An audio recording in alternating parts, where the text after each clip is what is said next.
भरतपुर थाना पुलिस अभियोगकारी श्री मनोज कुमार दास को अभियोग क्रमे मामला रुजु कर तदंत करने सहित मोहन भोई को गिरफ्त कर कोर्ट चालान करिसेंती।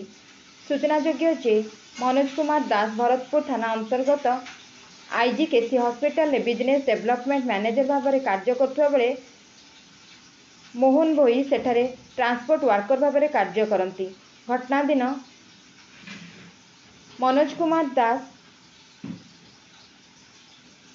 उक्त हॉस्पिटल सम्मुखरे थिबा एक चा दुकान को चा पीवा जाइथिबा बेले सेठारे मोहन भोई एवं हॉस्पिटल अन्य जने कर्मचारी परस्पर मध्य मारधर होता देखि पीसीआर को सूचना देते।